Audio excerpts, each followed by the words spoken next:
Good morning, afternoon, evening, wherever you are, and welcome to the latest edition of Free Thought Hour.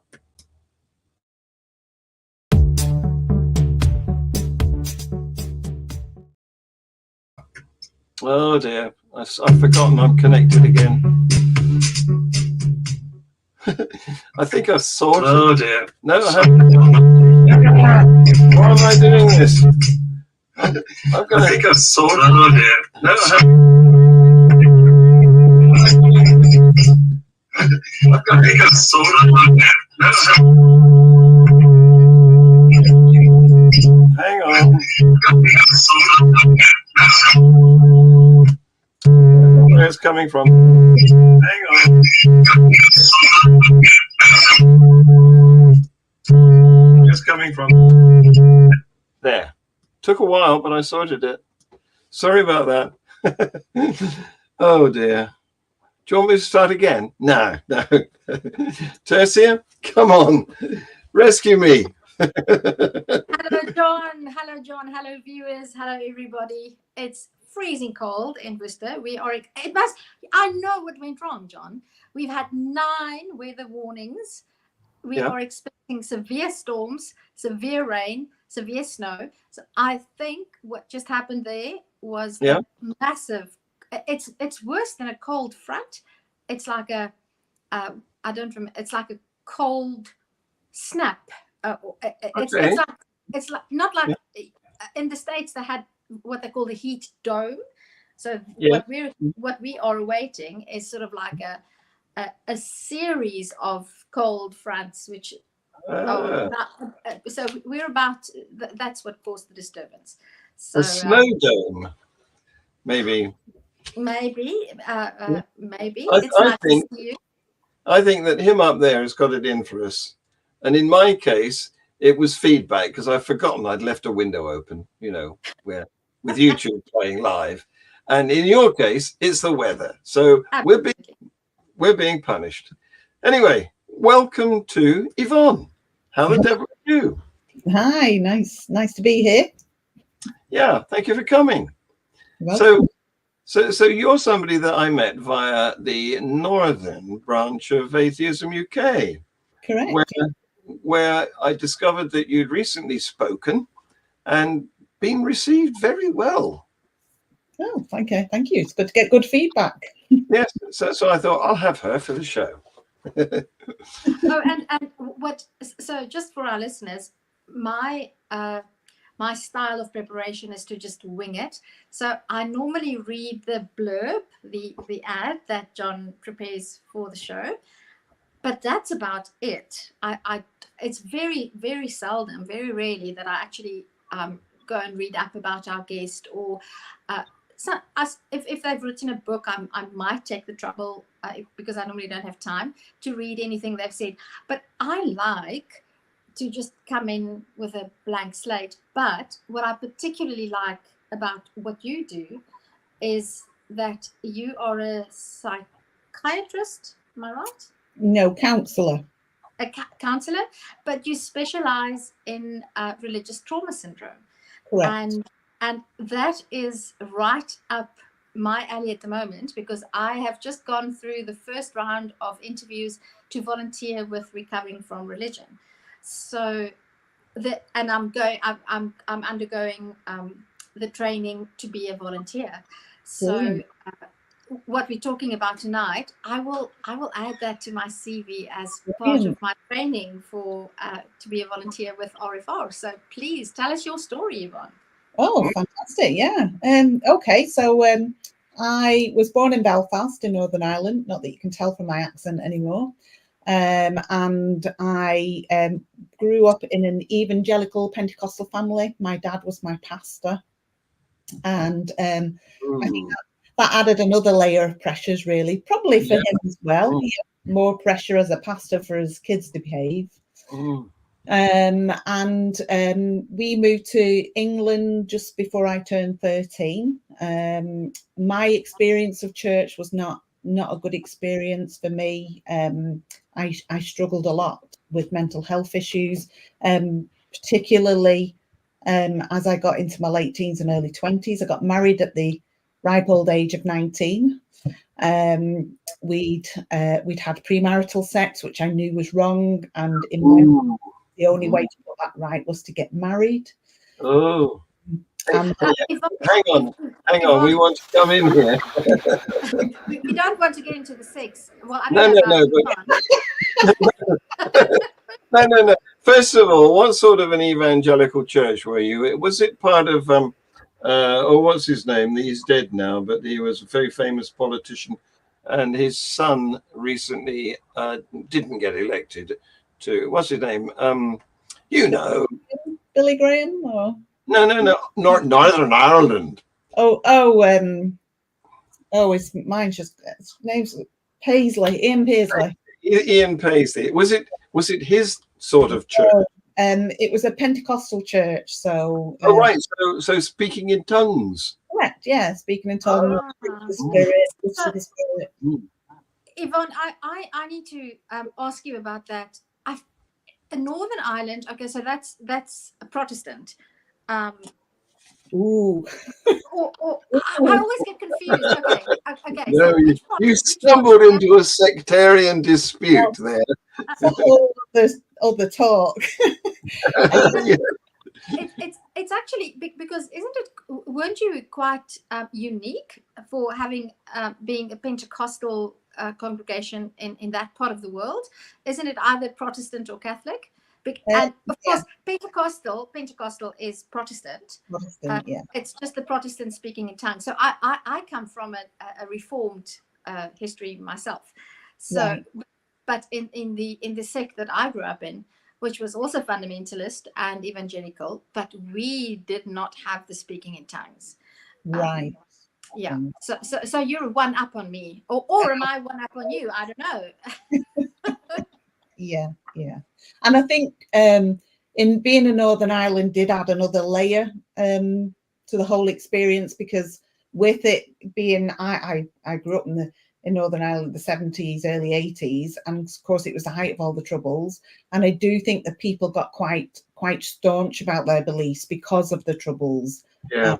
And I do wonder sometimes if that added that extra sort of level to the whole experience. Yeah. Yvonne, I'm a teacher, and I know that what we do here tonight will be available for posterity. So I just want you to give a very brief explanation. There might be people who are not aware of what you're referring about when you refer to the Troubles, especially people from people younger than you and I and John are, and people not from that part of the world. We have listeners from Africa and people from America who might not be so clued up. Just tell us about the Troubles, just very briefly. I think it's important that our listeners are aware of that, because that is one of the prime examples of the less beneficial effects of religion in societies.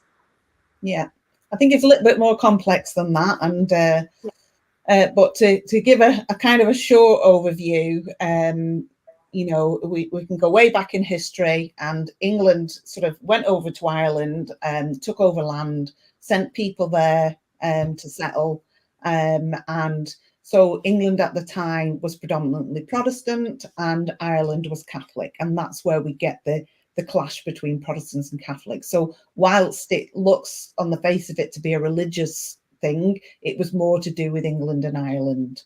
And then I think it was around about the 1920s that they gave some of Ireland back, but parts of Northern Ireland stayed under sort of British control.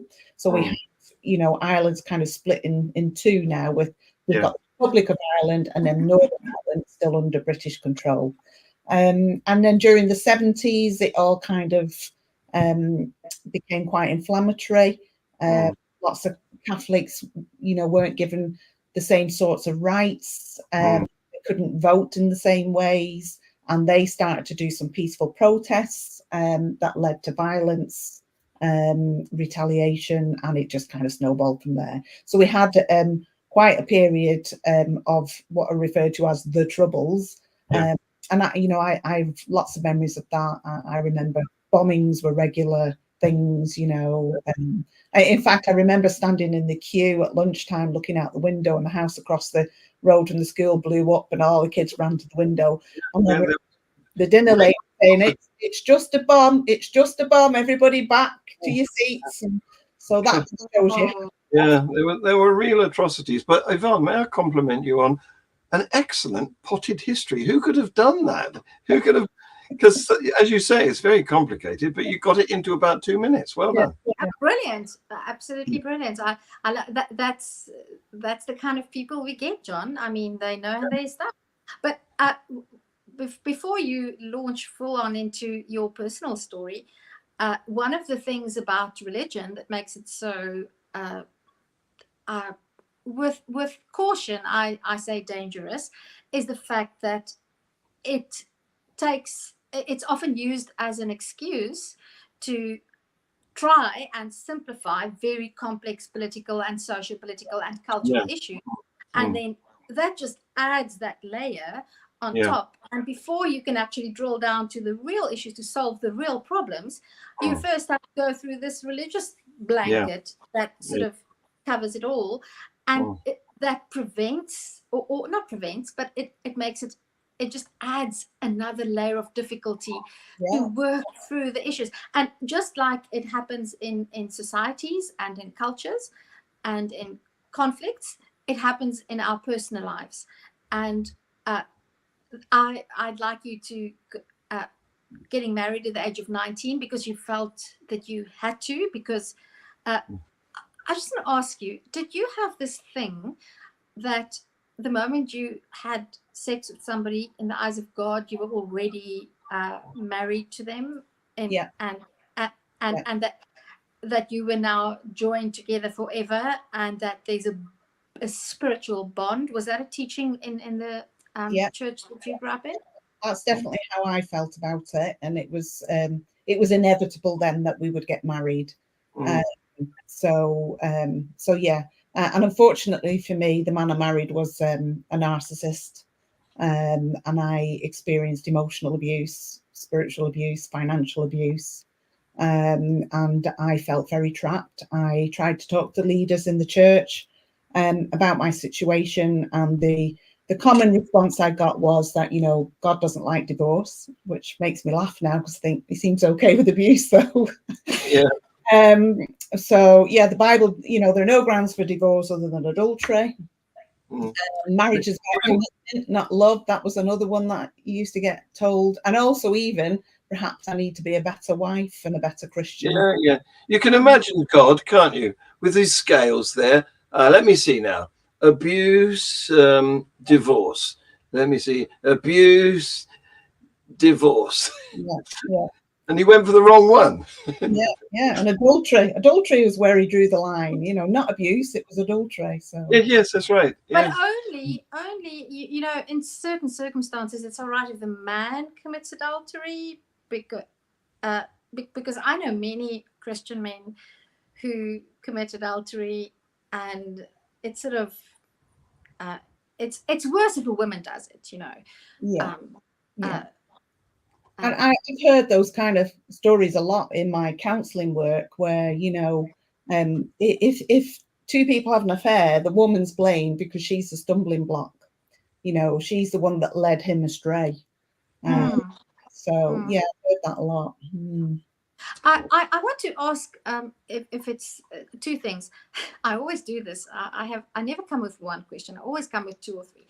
Your relationship with your father, in particular. If you feel free to talk about it, otherwise it's fine. How was that influenced by the faith and the religion? And then your former partner, was he the same age as you?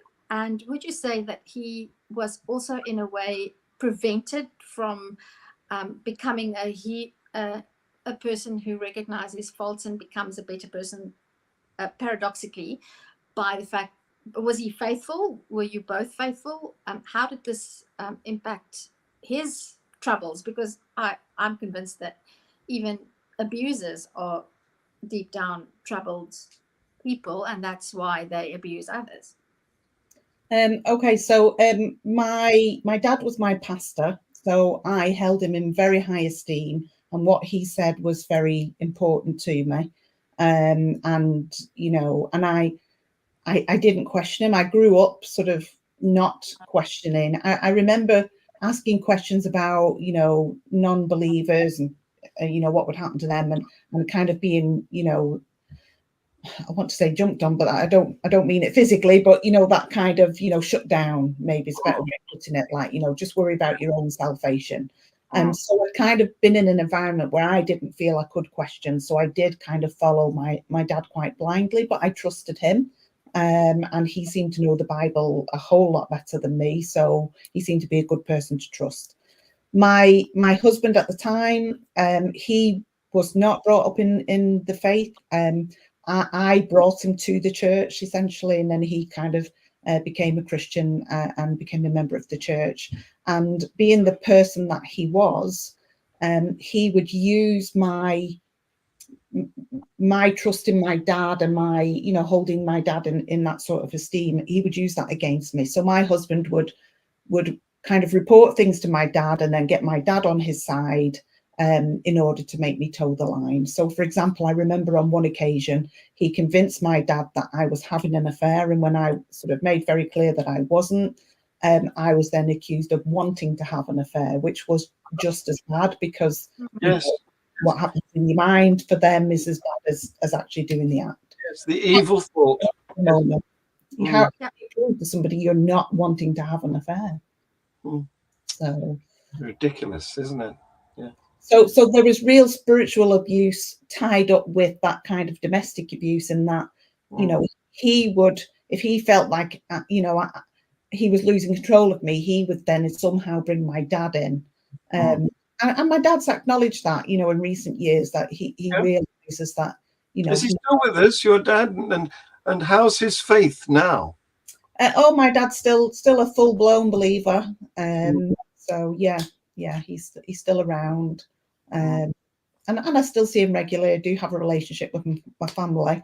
It's a little bit strained at times. There are topics that I avoid. This side of my life I don't really talk about too much with my family. You know, Are they in Northern Ireland still?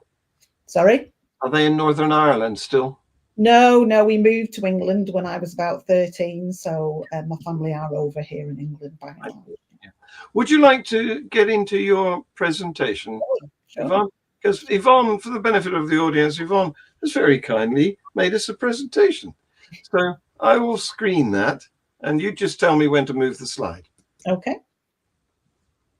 So yeah, I thought I would talk about the needs of apostates. I've worked with apostates for the last 2 years. I've counselled, and I've also worked for a charity that supports people leaving high control religion. So if you want to go to the next one. I thought it'd be useful just to explain some of the terms. So I tend to use the terms high control and high demand groups rather than the word cult. Cult is quite emotive, and cult seems to engender this kind of idea of that kind of the extremist views, and you know, the sort of documentaries and things that we see of people like mass suicides and that kind of thing.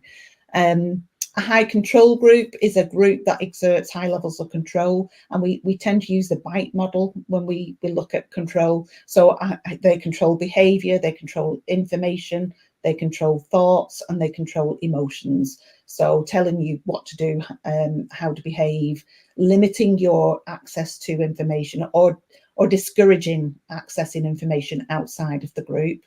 And thought control, you know, that kind of policing your thoughts all the time to make sure that they're pure and right. And emotion control, in the sense that some emotions are not as acceptable. For example, anger. So you have to present this perfect, good person all the time. And a high demand group is a group that makes high demands of you. So usually in terms of finance or of time. So you want to go to the next slide? Tithing. Yes, tithing. But I also remember being told that God doesn't just want you to tithe your money, also your time. And if you think about 10% of your time, it's quite a lot of time. Yeah. I can never understand why God needs money. I mean, he created a universe. Surely he should be able to create a few pounds. Yeah, I agree. So just to bring that together, of course, we get high demand, high control groups in all walks of life. My experience has been supporting people within religious groups, and they can crop up in any religion. And people are often surprised when I say I work with high control, high demand groups within Christianity, Islam, Judaism, Buddhists, Jehovah's Witnesses, exclusive brethren, a whole range of them. So they can pop up everywhere. So I'm not saying that all of those groups are high demand, high control, but certainly within those groups, we get these high demand, high control groups within there. So there's just a quote there that just explains what that means within religion. So they require obedience. They discourage members from questioning rules and principles and practices. They expect subservience and loyalty, discourage trusting relationships outside the group, perpetuate the notion that those within the group are right and superior to those outside of it. So they're the only ones who've got it all right. Yeah. Often promoting extreme or polarizing beliefs. So this, to my mind, is the whole problem. Religions are divisive. Yeah. Yeah. They're dogmatic about they're the only ones who are right and the rest of us are scum. Yeah, exactly. I want to make a comment here, something that has struck me in the past months and weeks.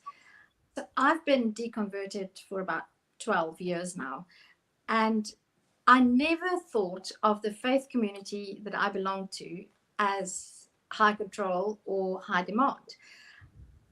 But since, even after my deconversion, because the denomination that I belong to is one of the three mainstream Afrikaans denominations in South Africa.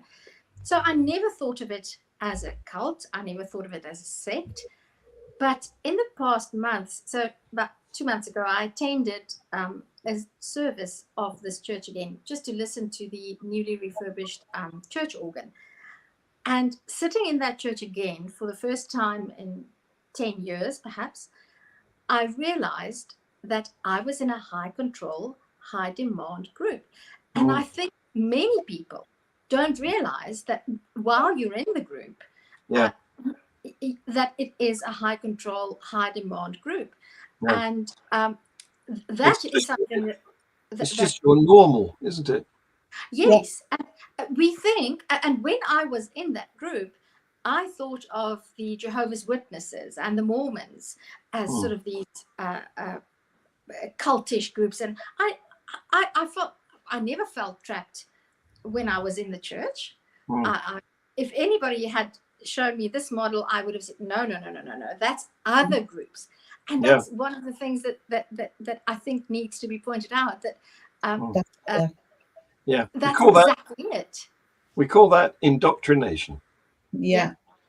And you're right, it is normalized. And I remember similar conversations, those Jehovah's Witnesses and Mormons and whatever, they would definitely, sort of no. Well, Yvonne, I would have made statements like the Pentecostals, they're actually not true believers because they need Jesus plus the speaking in tongues. The strict Calvinist denomination that I grew up in, we just have Jesus. We don't have this requirement of speaking in tongues. It's so funny, it's hilarious. Yes. Peter said you weren't true believers because you didn't have the Holy Spirit and you didn't have speaking in tongues. you said it. Yeah, exactly. Yeah. Okay, do you want to go to the next slide? Sure. So just some definitions on religious trauma and spiritual abuse, because people don't always understand them. Lots of counsellors don't understand what religious trauma is. I'll talk about that a bit more later. But basically, religious trauma is when, a person's religious experience that harms them in some way, where it causes them trauma. And that might be related to actual harm, a threat of harm, physically, emotionally, mentally, sexually, and so on. And spiritual abuse is, the harm of mistreatment of somebody for the purpose of exerting power or control, and using religion or spirituality to do that. Yeah. Okay, next one.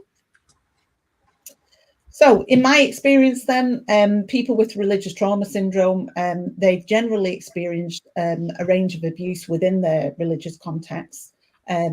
Obviously, most notably spiritual abuse. So, you know, being like a bit like me, I was coerced to stay in that abusive marriage for 11 years because God doesn't allow divorce.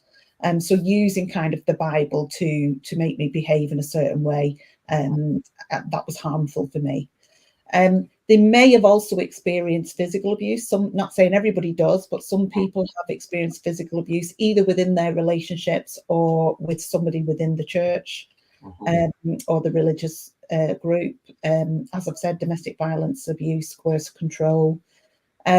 Sexual abuse. I've had quite a lot of clients who were abused within the church and then they were not supported when that abuse or that rape was disclosed.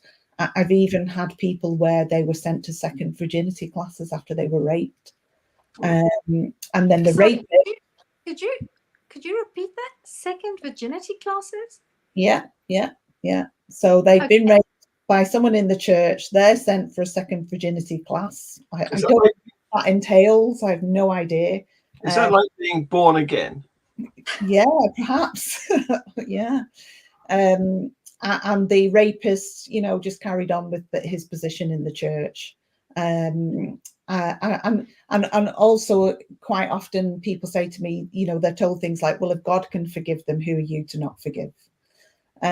So sexual abuse and then not being supported, or it's not reported properly when they do, you know, disclose to somebody. As well as emotional abuse, neglect, financial abuse. Financial abuse is something I experienced because my husband was that way. But sometimes I've also had people that I've worked with where because they were a woman, they weren't allowed access to money. You know, the man was the head of the home, so he had control of the money. And mind you, that's a long time ago now. I mean, as you can see, I'm very old. So I can remember the time when in a marriage, it was normal for the husband to have a bank account, but not the wife. Yeah. That was the thing. Yeah. So that kind of, you know, attitude still carries on in some of these groups. And if you think about it, it's another way of control, isn't it? If the woman doesn't have access to money, then she can't leave. So it's another way of keeping them in that situation. Yeah. Okay, next one. So in terms of impact then, most people that I've worked with, either as a counsellor or peer supporter, have experienced trauma. Quite a lot of them have got PTSD or complex PTSD. And that ranges in symptoms. Some people get sort of flashbacks, either emotional flashbacks or visual flashbacks. Quite a lot of people experience anxiety, depression, things like OCD, and then physical ill health and so on. And then on top of that, a lot of people that came to me for counselling had really bad experiences of other counsellors. So they've maybe gone to counselling and then it turned out the person they'd gone to was religious. And then the person would do things like offer to pray for them, or they'd get the Bible out, start the Bible to them. They'd say things like, oh, no, you've got that wrong. Christians don't do that. Or even worse, you know, we've heard stories where counsellors have then reported back to the pastor or contacted the imam and told the imam. And at times that's really, really putting people's lives at risk. Yes. So I'm quite passionate that counsellors need to know about religious trauma. And they, in my experience anyway, in the UK, they really don't understand religious trauma. Yeah.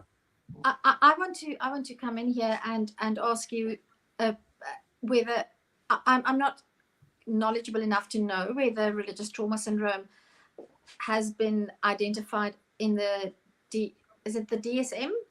Yes, DSM-5, yeah. I think I'm not sure. Could you help me out on that one? Has it been? It's not DSM-5 at the minute, no, but I do know that there is a big push for it to be put in there. So I don't know if you've heard of Marlene Winnell. She's kind of like the person that coined the phrase of religious trauma syndrome, and she's been pushing for a long time to get it in the DSM-5. Along with other people in that field. Marlene Winnell's book's a really good book. If anybody wants to learn more about religious trauma syndrome, She breaks it all down in there, and there's some good tips for self-healing and things as well. The second thing I want to ask is I'd like to mention James Apperson, who's I think watching. I'm really sorry that James that you are experiencing religious trauma syndrome, and I think it's something that needs to be talked about much more often than we talk about it. And what's the one thing that I wonder about is how whether it's at all possible to avoid it if one is in any kind of religious community that takes things seriously. Because what I've experienced with people that I know and in my own life, family members, friends, is that even if you are still religious, when you need counseling, when you can't cope with grief or with other situations, I've heard so many people who go for counseling and then the counselor says, you just have to pray about this, which means that even if you're still religious and you don't even, you would probably not say that you've experienced religious trauma. That is, you are being traumatized because you don't get help, because the person that you're going to for help says, you know what, you just have to pray harder. Yeah. Well, can I butt in here, because I've never been religious, but I'm on a show with two women who were religious. Did you suffer from religious trauma syndrome, or did you manage to escape without any of that? I definitely did. I found Marlene Winnell's book because I said to my now husband, I said to him one day, I think I've got PTSD from being in the church. And then I Googled, is it possible to get PTSD from religion? And that's when I came across religious trauma syndrome and Marlene Winnell's book. So I definitely did. I think it's possible that some people don't. And, some of the reading and research I've done around trauma in general is that there may be some factors that make some people more likely to experience trauma, complex trauma.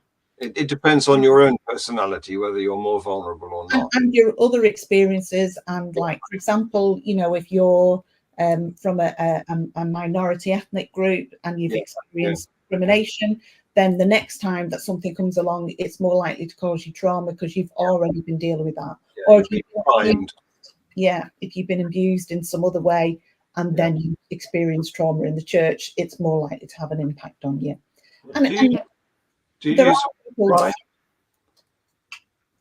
was just going to say, there are people out there in religions who seem to be quite happy in those religions and who find a lot of comfort from it. So, I wouldn't like to take somebody's faith away, and say that everybody experiences trauma. That doesn't seem to be the case. No. I was lucky. My faith experience was overall, from my perspective at the time, it was mostly very positive, but it was definitely, I was lucky because despite my parents being very religious and despite us adhering to all the rules, there was something about them that was open-minded, and they enabled me to grow up in a way that didn't harm me, and I was never abused. But I think it's just lucky. I think I was just lucky. So I don't think I've suffered religious trauma, but I am very much aware of the negative impacts and shame, guilt, and I think anybody who leaves a high control religion that was an integral part of one's identity, that loss of identity. I'm going through your slideshow here. So maybe if these are things that link to religious trauma syndrome, then maybe, I don't know, maybe I could be, because that loss of faith, loss of community, loss of opportunities, things that you didn't do because you believe that that's not my place, or you're waiting for the voice. So loss of reality, second and multiple generational that that is so true. And would you say that religious trauma syndrome includes what you go through when you lose your religion or your faith? I'd like to put a positive slant on this. This is all negative stuff. It's loss, loss, loss. And everybody speaks in terms of how I lost my faith. It's a good thing. Come on. Yeah. What you've done is shed a load of garbage, and you've come to realize what the reality is like. Yeah, unfortunately, it's not that straightforward. And the people that I've worked with, these are common themes that they've had to deal with, after leaving.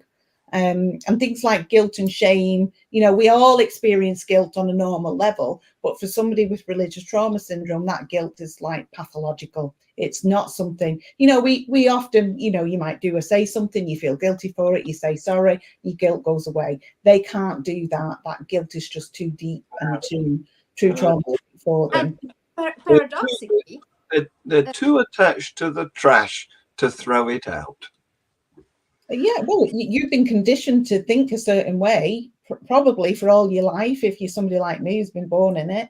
And that's become the normal way of thinking, and it's very difficult to change. You can't just switch it off. You can't switch it off. And John, what I and Yvonne will, I think you will absolutely resonate with this. What I found is that the people who are the most sincere and the most serious about their faith, they are the ones who are particularly sensitive, and they are the ones who end up suffering. The people who are in the faith and enjoy controlling others, and they don't feel guilt about sitting in church on Sunday while abusing their employees on Monday, they have these separate boxed lives. Yeah. They don't suffer from religious trauma. It's people who are truly they want to do the right thing. The more you want to do the right thing, it's the sheep. That's what you're saying. It's the sheep. Well, then I was a sheep. I was a sheep, and I'll tell you, it's very difficult to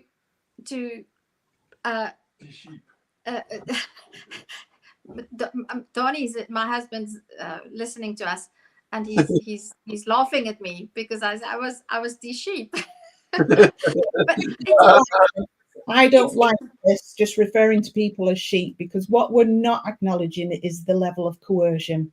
A sheep is the image that somebody is just stupid and just following along, and actually these people are coerced. And indeed, but they use it themselves. I mean, Jesus was a shepherd and he had a flock. But it's John. It's really difficult to. What I resonate with that loss of identity, and some people really do experience it more intensely than others.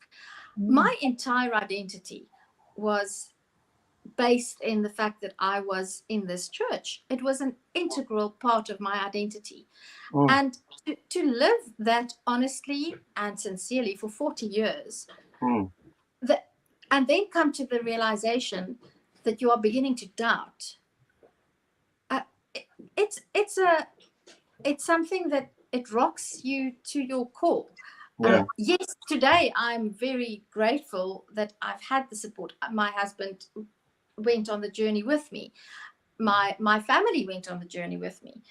But it was never easy, and sometimes it's still not easy, because we had a friend over some weeks ago who's also deconverted, but he was in a less strict form of Calvinist church, and he was amazed that both my husband and I, we still refer to ourselves as members of this congregation. So we talk about, so the word is dopper, that's the Afrikaans word, and we still refer to ourselves as doppers. We say we are doppers. We say we are, because it's still such an integral part of our identity. You haven't come to terms with it enough to change the tense yet. Well, I don't think it'll ever go away, because I've try saying we were Tomish. But it is part of my identity. And Yeah. Yvonne, when you move on to your slides, do you find that coming to terms with that it is part of your identity is part of the counseling process, and that you don't have to deny, you don't have to cut off a part of yourself to move on? Absolutely. But also it's like, if I'm not that person, then who am I now? And lots of people have very negative messages about being a backslider, being an apostate. And it's sort of like having then to live with that identity that they know that people disparage, in the community that they just left. Identity is a big issue for people. And also in terms of, well, what do I believe? If I don't believe that, then what do I believe? Who am I? Can I be a good person if I don't have that faith? And these are big issues for people, particularly people who are second and multiple generation, because that is all they've ever known. And that point there about the reality, it's massive. It's massive. For me, it was suddenly having to look at the world without that lens of Christianity, and I didn't know anything else. I didn't know how to interpret the world. I didn't know how to understand the world. I didn't pay attention to science in school because I thought it was wrong. So if something happened in the past, I would have thought that's God or that's the devil. I saw everything in terms of spiritual warfare. So when I left, it was then trying to understand, well, if it's not God or the devil, then who is it? Why is that happening? It's really difficult, really difficult. I'm sorry for you, Yvonne, genuinely.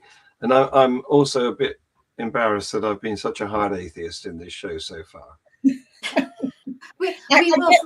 In talks, atheists don't understand because you haven't got that lived experience. And people always say to me, but didn't you question? Didn't you think? And I have to explain that I didn't have critical thinking skills. I wasn't allowed to be a critical thinker. And I didn't know how to be a critical thinker until I left. Yeah. Well, you've only got to go into a church and sit with the congregation and see them meekly soaking up whatever nonsense is being spouted from the pulpit. John, we will forgive you for your harsh, for your being such a harsh atheist. But I just want to say, very, very Christian of you. Thank you. Yes, absolutely. Bless you, my son. But what I want to say about the critical thinking, Yvonne, is I was always a very curious person, and some people have, while they're in the religion, I think I was a little bit like that.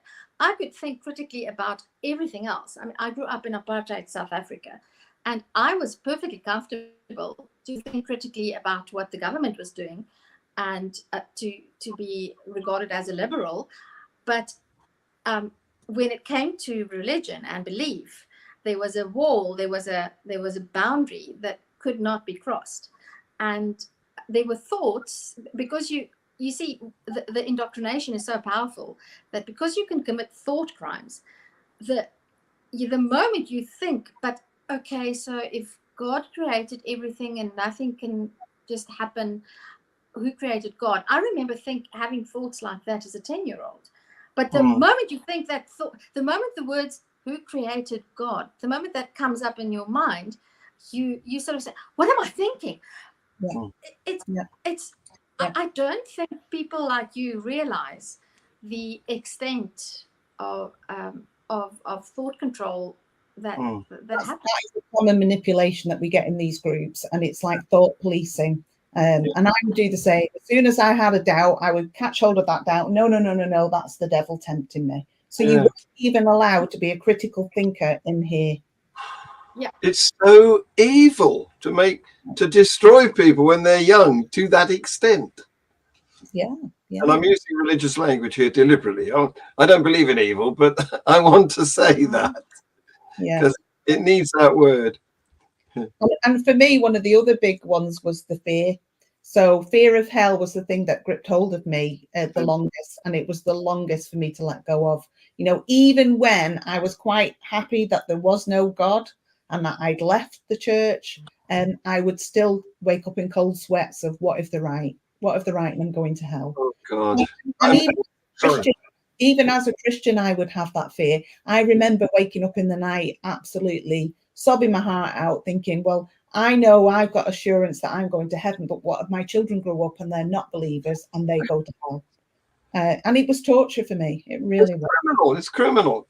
It is. Yvonne, I don't know how many more slides you have, but I want to ask you, how did you get how did you get over the fear of hell? What techniques did you get help? How did you get over that? And do you still sometimes find yourself backsliding into a fear of hell?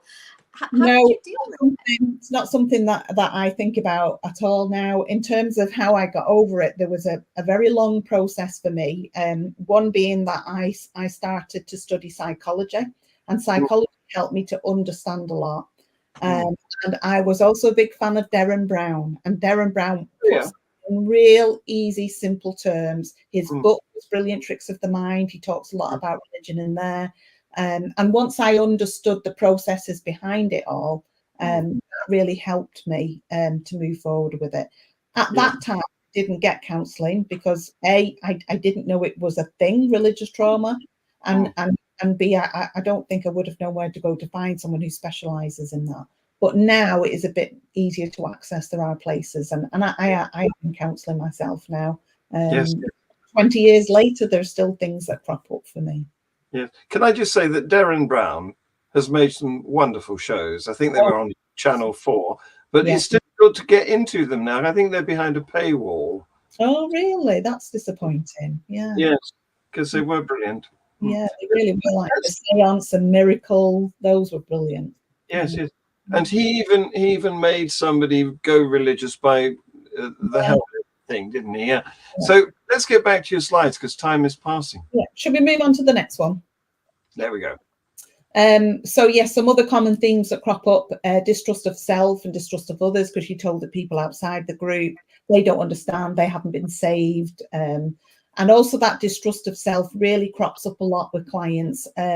If you think, for me anyway, there was a lot of, you have to die to self, you have to trust God.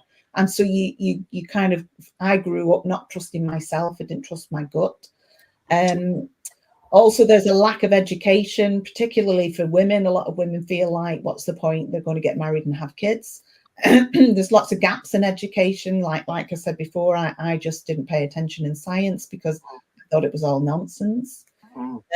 Often people leave and they're very vulnerable. They're very naive. So, for example, when I left, I had no street smarts. I ended up in another abusive relationship because I just didn't know how to spot it. And I was so used to being coerced anyway. Another big one for me was difficulty making decisions because you never trust your gut. Everything was left with the Lord. I wasn't, used to relying on myself. I got very hung up on, when I was in that group, it was all about what does God want for my life? What's my purpose? So then when you're out of that, it's like, how do I figure this out for myself? Yeah. Purity culture is another massive one. I haven't really got time to go into it all. But purity culture really impacts people. There's a really good book if anyone wants to read more about purity culture, Pure. But again, it brings in all the shaming around sex, especially for women.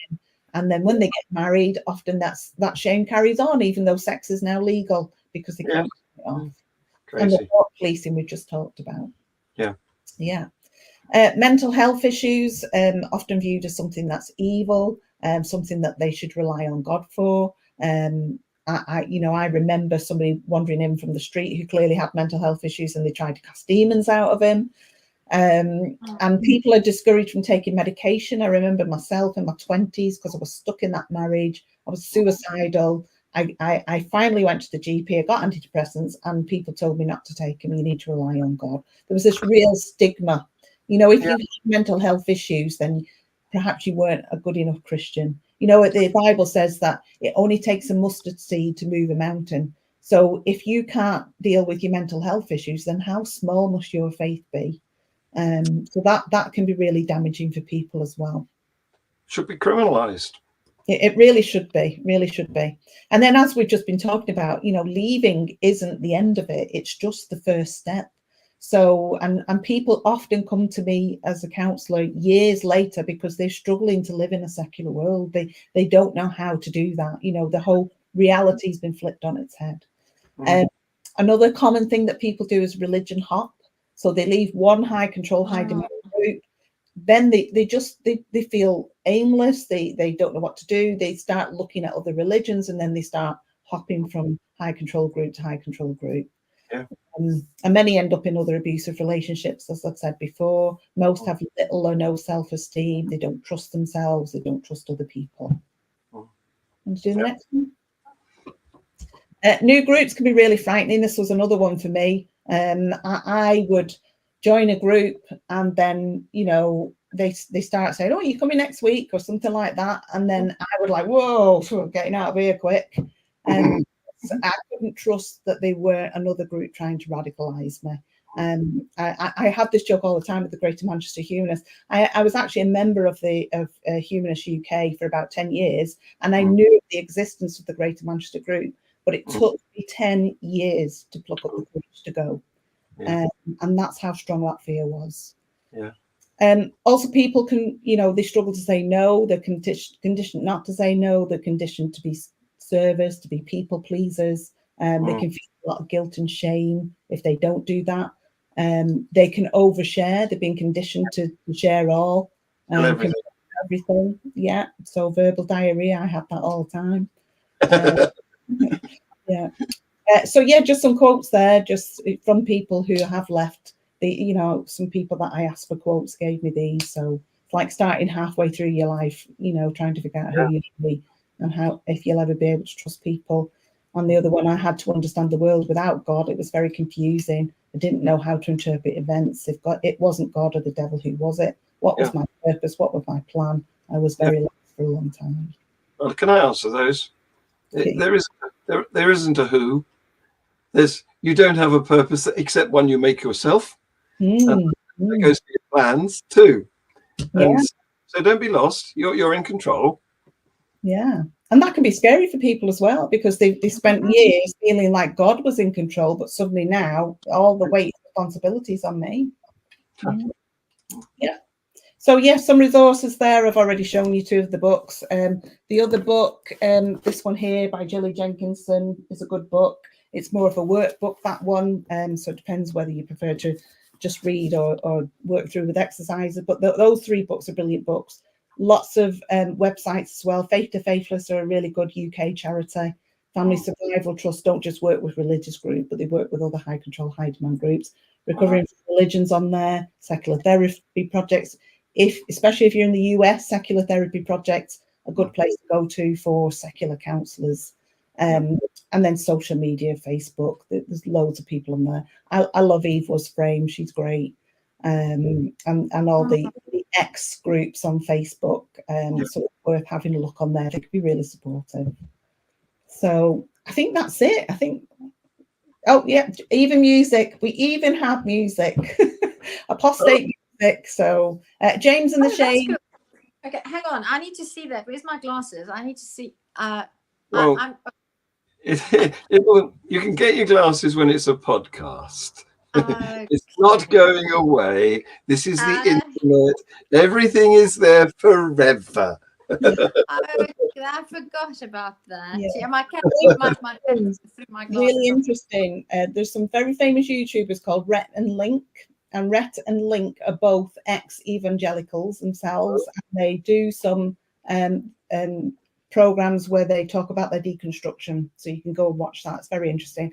And then you haven't listed that. So can we have that for the details underneath? Because it doesn't seem to be listed. Unless it's sure. Yeah. Great. Okay. Thank you. And that's it. Wow, that was fantastic. I'm really impressed and very pleased that you've come on our show. Oh, good. I'm glad. This will get lots and lots of views forever and ever. Amen. Oh no.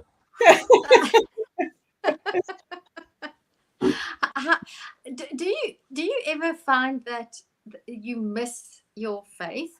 And I'll tell you why I'm asking this, and whether you find this with your clients. So I am in the fortunate position that both my parents deconverted as well. So our family life is now such a pleasure, because we now just have one God, and that is rugby and sport. You know, the others. It's not Danny. No, he's not my God. He's my husband. No, we just pray to the Lord Ragabush. He is the God of rugby. And then my father has several subsects that he engages in, which includes cricket and tennis and golf. So those are the only vices that we have in our lives. But whenever there's a struggle, so my mom will still. Just this past week, she said to me, I don't know what happened. And she said, sometimes she wishes that she could still pray. Do you know, when things are hard, or when somebody's sick, or when there's any difficulty, do you find that you miss not being able to pray, Yvonne? And do you find that is a problem with your clients?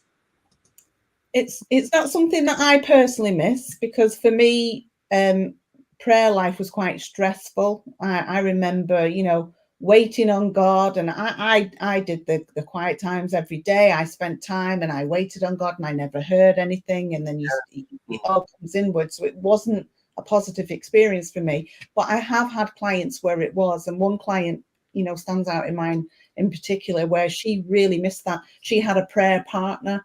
And she missed that relationship and being able to share things and pray together. And yeah, so it is a problem for some clients. Yeah. If you've been doing it every night since childhood, yes, I can imagine.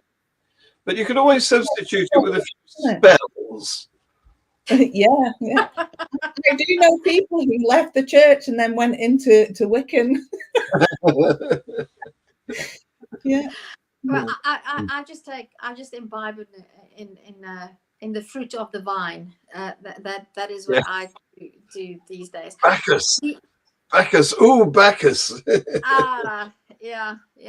I want to ask you, just to circle back around to the Pentecostal part. So how does speaking in tongues work? Can you still speak in tongues? I know Dan Barker always says that he can still, at the drop of a hat, speak in tongues. Did you speak in tongues? Could you manage it? I did speak in tongues. I don't particularly want to do it on video anymore. Spare us. I wanted to. For me, it was just, you know, just kind of nonsense words that would come into my head, and you just say them. You know, there's something to be said for it, almost on a meditation point of view, isn't there? That, you know, obviously in some meditations they do the and that kind of thing, and something around that. It felt very empowering for me. It felt like this was the Holy Spirit within me, and that I was speaking out the Holy Spirit. So it did feel quite special. Yes. Well, there is chanting, isn't there, which is a similar sort of thing. It just doesn't seem to have the same religious connotation. Yeah. Well, if I'm not mistaken, then the speaking in tongues is not really similar to chanting, because what I was taught is that it's fine to speak in tongues, but if there isn't anybody who can explain what it means, then it's actually a bit sinful. So how did that work? So these things interest me, because it's part of people's real lived experiences. So how did that work in your church? Did it have to be explained? Because there is a biblical text where Paul says, if people speak in tongues and there's nobody who can say what they're saying, then it's fine. It's not bad, but it's a bit, you know, rather don't. This is interesting. This is interesting to me, because obviously when you're speaking in tongues, you can speak in a different language. That's what we were told, and we were always told stories about where somebody had spoken in tongues, and then somebody had said, "Oh, I was a missionary in such and such a tribe, and they've just been speaking that language and that kind of thing.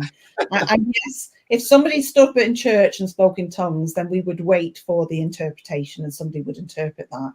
But you could speak in tongues privately. So I can give you an example of this.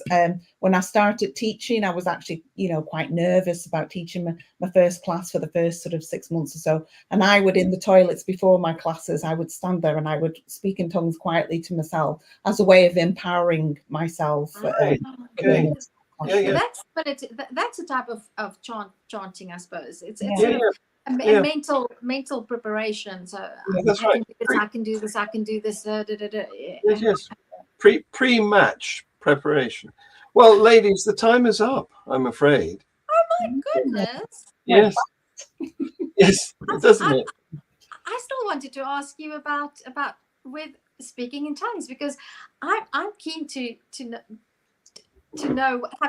Do you know when you're doing it that it's so weird, because it's a play acting thing, It doesn't feel like it though. It feels genuine. That's what I wanted to get to, because I suppose it's fascinating. Well, Yvonne, thank you so much for your time. It's been lovely. Yeah. Thank you for your presentation. Yeah. It's brilliant. Thank you. What a guest, eh? Thank you very much, Yvonne. Say bye-bye. Bye. Bye-bye.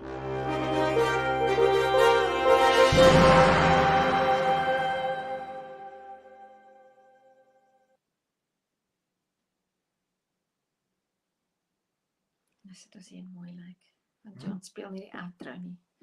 Ons is nog steeds live.